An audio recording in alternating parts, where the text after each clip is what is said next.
Challenges come forth when the farmers are not compensated and retailers take advantage of the market flooding. This accompanies the issue of imports. As of this year, between January and June 2018, already over 108 billion shillings have been spent on imports. In Tanzania, it is easier for them to bring in stuff from their country, like, for example, the onions, oranges, and all that. But when it comes to us, when the market is, when we have an oversupply, to take our products there is a challenge. So the government, at least, it should create a level playing ground. Despite these challenges, smallholder farmers remain optimistic that the answer to their woes lies in regulation and government intervention. We only import whatever we don't have. Then I think that will be the greatest achievement ever. Transform Kenya, empower our nation.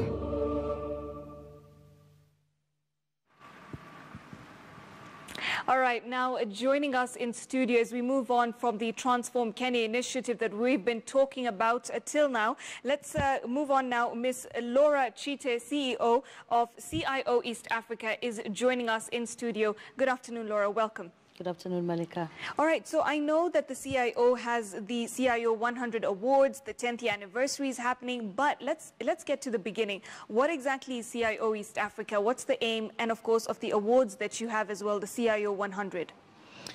So CIO East Africa is a company that has been in operation, as you said, for 10 years. And our focus is basically to connect technology to businesses. What is the impact of technology to businesses? And what role does technology play to businesses? As you may know today from an economic perspective, technology is not a silo on its own. It plays a major role in any organization, whether it's human resource, whether it's finances, whether it's operations, whatever it is, technology plays a major role.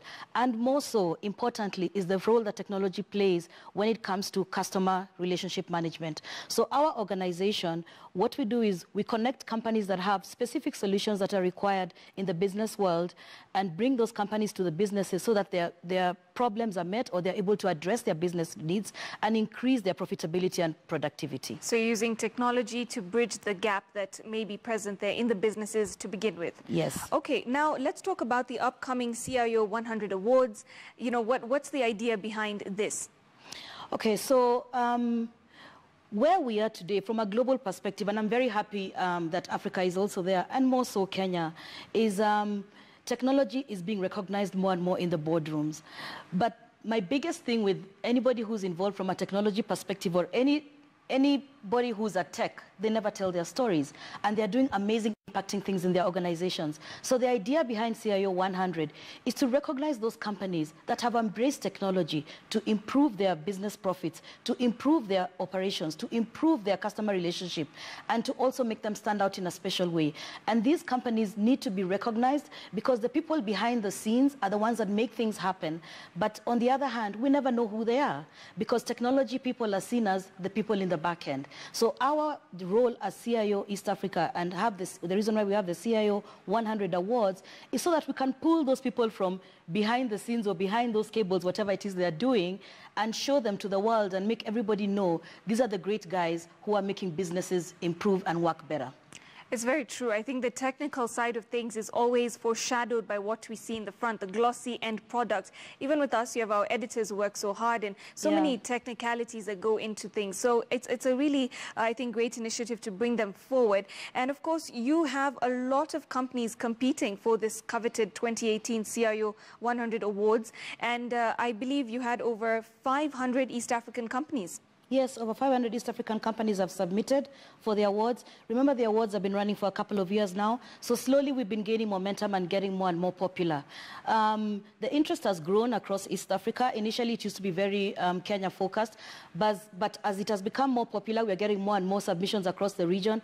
And I think it's one of those things where, because of technology and the internet, it's easier for a story to reach the neighbor. So in as much as we tell our stories online, other companies get to see what is happening. And they say to themselves, you'll find a company in Uganda or Tanzania will be like, we're doing some amazing things here. And maybe even I'm doing something better than whoever won last year. Maybe I should submit my project. And we love that. So that we can create a good, cohesive, strong East African community from a business perspective and learn from each other. From a best practice perspective, there's no point of me making a mistake when you've already walked that journey. I can always come to you as a referral and not make the same mistake so that I can implement the same technology and improve my results. The other thing is that what we realize is that a lot of business owners or business decision makers don't understand technology. So the reason why we have so many submissions, the reason why we have the awards is so that we can translate or interpret what technology means, break down that technical language and make it into a business language so that those business decision makers can learn how to start allocating budgets to the technology division because they know the impact will be big to them. So it also creates understanding and awareness between the administrative side of things and the technological. So there's, I believe, more semblance that way as well. Yeah. So what are some of the unique things now that, you know, you've been doing this for a couple of years that you have found coming out of Africa in the past couple of years? What are some of the most unique technological developments that you have noted? So one of the things that is very big that we have noted from an East African perspective is the fact that a lot of companies are embracing cloud technology. With things like the undersea cable coming into East Africa, we're finding that there's a huge rate of transformation and companies are beginning to trust the cloud now. A lot of solutions are sitting in the cloud, and this makes it so much better for companies that are trying to engage or reach new customers and respond to customer needs and talk about their products a bit more. The other thing that we have noticed is mobility, okay? I was reading somewhere a couple of months ago that a lot of Africans, the first technology device they interact with is a mobile phone. Okay, so if you don't have something from a mobility perspective, then you're missing out on a huge, huge audience.